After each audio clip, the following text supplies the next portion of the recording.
요한복음 1장 29절부터 34절 말씀입니다. 다음날 요한은 예수께서 자기에게 오시는 것을 보고 말하였다. 보시오, 세상 죄를 지고 가는 하나님의 어린 양입니다. 내가 전에 말하기를 내 뒤에 한 분이 오실 터인데 그분은 나보다 먼저 계시기에 나보다 앞서신 분입니다 한 적이 있습니다. 그것은 이분을 두고 한 말입니다. 나도 이분을 알지 못하였습니다. 내가 와서 물로 세례를 주는 것은 이분을 이스라엘에게 알리려고 하는 것입니다. 요한이 또 증언하여 말하였다. 나는 성령이 비둘기같이 하늘에서 내려와서 이분 위에 머무는 것을 보았습니다. 나도 이분을 몰랐습니다. 그러나 나를 보내어 물로 세례를 주게 하신 분이 나에게 말씀하시기를 성령이 어떤 사람 위에 내려와서 머무는 것을 보거든 그가 바로 성령으로 세례를 주시는 분임을 알아라 하셨습니다. 그런데 나는 그것을 보았습니다. 그래서 나는 이분이 하나님의 아들이라고 증언하였습니다. 저번 달에 게임 플랫폼으로 알려진 스팀에서 출시된 새로운 게임 중에요. Jesus Christ 시뮬레이터가 있었어요. 예수님 시뮬레이터. 제가 그 게임을 해본 것도 아니고 잠깐 소개 영상을 본 것으로 맞춰서 평을 할 수는 없겠지만 솔직히 굉장히 당황스러웠습니다.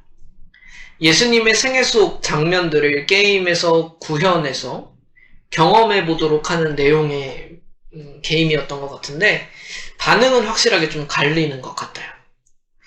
제가 이 게임을 소개하는 이유는 이처럼 예수님의 지상생애는요, 많은 사람에게 역사적인 사실로 받아들여진다는 점을 이야기하려는 것이었습니다. 세계 4대 성인이 있어요. 예수님, 붓다, 공자, 소크라테스. 누가 어떤 기준으로 정했는지는 모르겠지만 이 모두가 실제 역사적 인물이라는 점에는 이견이 없습니다. 그런데 우리에게 예수님에 대한 인식은 이 정도로 그쳐서는 안 된다는 것이 중요합니다. 요한복음은 서두에서부터 계속해서 그 역사 속 예수님이 단순한 인간이 아니다라는 것을 강하게 이야기하고 있습니다. 절대 인간으로만 봐서는 안 되고 하나님께서 보내신 사람, 더 나아가 하나님 자신이시다라고 말하고 있습니다. 그런데 우리에게는 쉽게 믿을 수 없는 말들이다 하는 겁니다. 그렇다면 지금 우리는 예수님을 어떻게 받아들여야 하는가? 우리도 역사 속 예수님에 대해서는 알고 있습니다. 그런데 그분께서 하나님이심을, 하나님께서 보내신 분이심을 믿으려면 어떻게 해야 하는가? 도대체 무엇을 보고 우리는 그것을 믿을 수 있을까? 이런 궁금증을 안고 본문을 보려고 합니다. 본문에 왜 세례 요한이 예수님을 믿었는지가 기록되어 있기 때문에 그래요. 세례 요한은 예수님을 평범한 인간이 아니라 하나님께서 보내신 분으로 믿게 되었고요. 그 증거가 오늘 본문 안에 기록되어 있습니다. 오늘 이 말씀을 보면서 우리에게도 예수님이 위대한 성인이 아니라 하나님께서 보내신 자로 믿어지게 되기를 소망합니다. 성경 본문을 보겠습니다. 29절과 30절입니다. 다음날 요한은 예수께서 자기에게 오시는 것을 보고 말하였다. 보시오, 세상 죄를 지고 가는 하나님의 어린 양입니다. 내가 전에 말하기를 내 뒤에 한 분이 오실 터인데 그분은 나보다 먼저 계시기에 나보다 앞서신 분입니다 한 적이 있습니다. 그것은 이분을 두고 한 말입니다. 종교 지도자들이 세례 요한이 도대체 누구인지를 확인하기 위해서 사람을 보낸 그 다음날 예수님께서 세례 요한에게 오셨던 것 같아요. 뒤에 나오는 내용을 보면 세례 요한이 예수님께 세례를 베푼 이후에 다시 오신 것 같아요. 그래서 그분을 보고 세례 요한이 말하는 거예요. 보십시오. 세상 죄를 지고 가는 하나님의 어린 양입니다. 세례 요한은 덧붙여서 설명합니다. 자기보다 뒤에 한 분이 오셨는데 사실 그분은 자기보다 먼저 계셨던 분이다. 자기보다 앞서신 분이고 바로 이분이 그분이다. 예수님을 자기보다 높이는 표현으로 소개하죠. 세례 요한은 예수님이 무엇을 보고 그렇게 소개했던 걸까? 한편 세례 요한은 세상 죄를 지고 가는 하나님의 어린 양이라는 말이 무엇을 의미하는지까지는 몰랐던 것 같아요. 우리는 예수님 이야기를 하면 바로 십자가를 떠올리지만요. 십자가를 지시기 전까지 주변 사람들은 몰랐을 거예요. 그와 가까운 제자들도 몰랐으니까. 심지어 세례 요한은 예수님의 사역을 이해하지 못하고 후에 제자들을 보내서 자신의 의심을 표현하기까지 한 인물이거든요. 예수님이 하나님께서 보내신 메시아라는 점을 확신하지 못했던 때가 있었다고요. 지금 세례 요한은 단지 이사야의 말씀을 인용하면서 하나님께서 보내신 분이라는 의미로 이 어구를 사용하고 있을 뿐입니다. 예수님의 죽음과 죄 용서와 대속이라는 개념을 세례 요한도 알지 못하던 때였다고요. 이게 오늘 조금 중요한 포인트입니다. 그러나 놀라운 점은 어떤 의미인지 이해하지도 못했던 말을 세례 요한이 하게 됐는데 하나님께서는 그 말마저 사용하셔서 예수님을 성경 속에서 소개하셨다는 점이겠죠. 그래서 우리가 오늘 본문에서 주목해 보고자 하는 것은 세례 요한이 말한 단어의 구체적인 의미가 아닙니다. 세례 요한이 무엇을 보고 어떤 것을 증거로 예수님을 하나님께서 보내신 분으로 이해했냐는 거예요.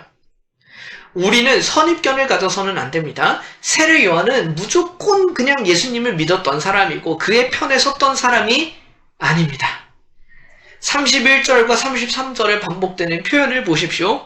나도 이분을 알지 못하였습니다. 나도 이분을 몰랐습니다. 세례 요한도 몰랐습니다. 그렇다면 우리와 같이 몰랐던 그 사람이 무엇을 보고 알게 되었고 믿게 되었는지를 보자는 거예요. 본문 31절부터 34절입니다. 나도 이분을 알지 못하였습니다. 내가 와서 물로 세례를 주는 것은 이분을 이스라엘에게 알리려고 하는 것입니다. 요한이 또 증언하여 말하였다. 나는 성령이 비둘기같이 하늘에서 내려와서 이분 위에 머무는 것을 보았습니다. 나도 이분을 몰랐습니다. 그러나 나를 보내어 물로 세례를 주게 하신 분이 나에게 말씀하시기를 성령이 어떤 사람 위에 내려와서 머무는 것을 보거든 그가 바로 성령으로 세례를 주시는 분임을 알아라 하셨습니다. 그런데 나는 그것을 보았습니다. 그래서 나는 이분이 하나님의 아들이라고 증언하였습니다. 세례 요한의 고백을 살펴봅시다. 세례 요한은 당시 쉽게 찾아볼 수 없는 사역을 하던 사람이었어요. 광야에서 사람들에게 말씀을 가르치고 강에서 사람들에게 세례를 주는 그가 이 일을 하게 된 계기가 있습니다. 33절에 보면 하나님께서 세례 요한에게 말씀을 하셨다고 기록합니다. 하나님께서 세례 요한에게 이 일을 하라고 말씀하신 것 같아요. 그런데 말을 덧붙이시죠. 성령이 어떤 사람 위에 내려와서 머무는 것을 보거든 그가 바로 성령으로 세례를 주시는 분임을 알아라. 세례 요한은 사역을 시작할 때부터 어떤 특별한 일이 일어날 것을 알고 있었던 사람입니다. 그 사람이 누군지는 모르겠는데 성령이 머무는 것을 보게 될 것이라고 예고된 거예요. 그런데 세례 요한이 예수님에게 세례를 베풀 때 어떤 일이 일어나는가? 요한복음에는 그 사건이 기록되지 않아서요. 마태복음을 잠시 보겠습니다. 마태복음 3장 16절입니다. 예수께서 세례를 받으시고 곧 물에서 올라오셨다. 그때 하늘이 열렸다. 그는 하나님의 영이 비둘기같이 내려와 자기 위에 오는 것을 보셨다. 예수님께서 세례를 받으실 때 하나님의 영이 비둘기같이 내려와서 그 위에 머물렀다는 사실을 우리는 보게 됩니다. 세례 요한은 이것을 경험하게 된 거예요. 그래서 그는 믿을 수밖에 없었던 거예요. 이분이 하나님께서 말씀하셨던, 보내신다고 하셨던 그분이었구나. 우리는 그의 말을 신뢰할 수 있을까? 세례 요한이 어떤 사람이냐에 달려 있습니다. 그가 예수님과 편을 먹고 하나의 연극을 벌이고 있는 것이라면 어떨까? 그래서 성경은 세례 요한의 연약함을 함께 기록하고 있습니다. 세례 요한은 처음부터 예수님을 알지 못했어요. 처음부터 예수님을 믿었던 인물이 아니라고요.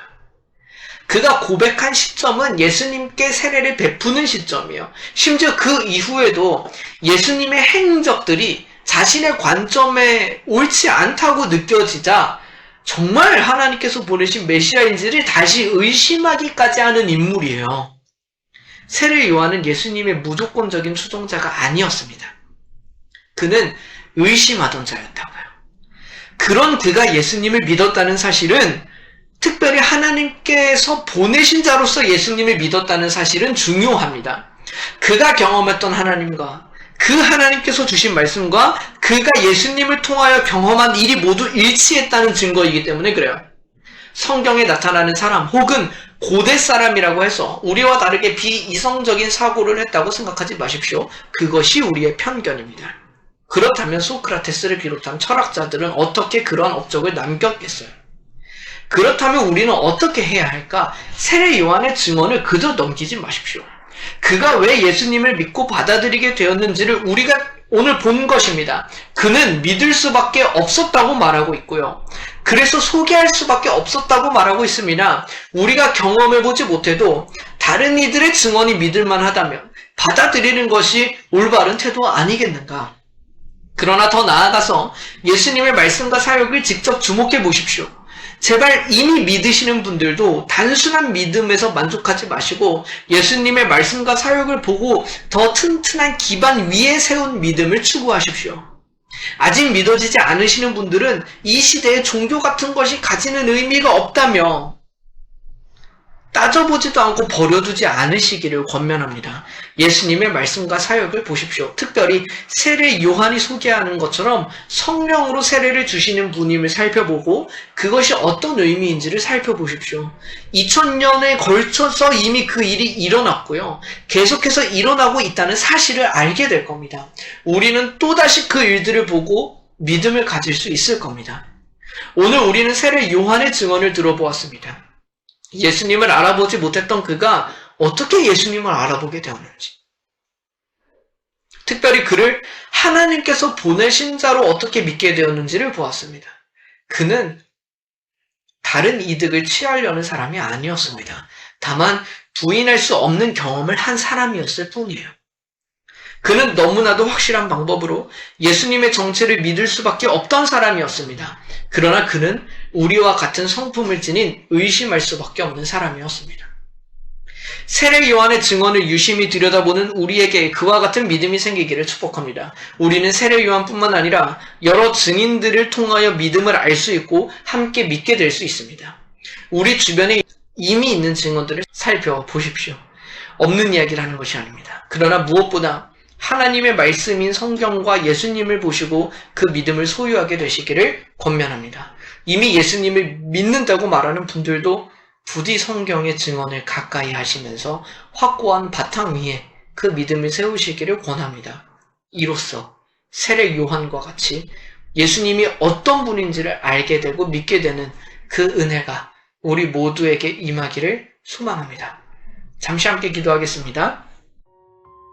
하나님 아버지, 하나님께서는 사람들을 보내시고 말씀을 전하게 하셔서 예수님을 믿게 하시는 분이십니다.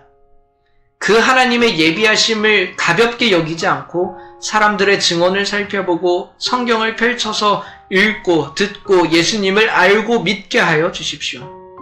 이미 우리의 의심 많음을 아셔서 이런저런 모습으로 우리에게 수많은 증인들과 증언을 두셨음을 알고 있습니다. 우리의 선입견으로 그것들을 가볍게 여기지 않게 해주시고 진지하게 우리의 신앙을 확인하고 세우게 하여 주십시오. 주님께서 믿지 못하는 연약함을 가진 우리를 불쌍히 여겨주시기를 구하며 예수 그리스도의 이름으로 기도드립니다. 아멘.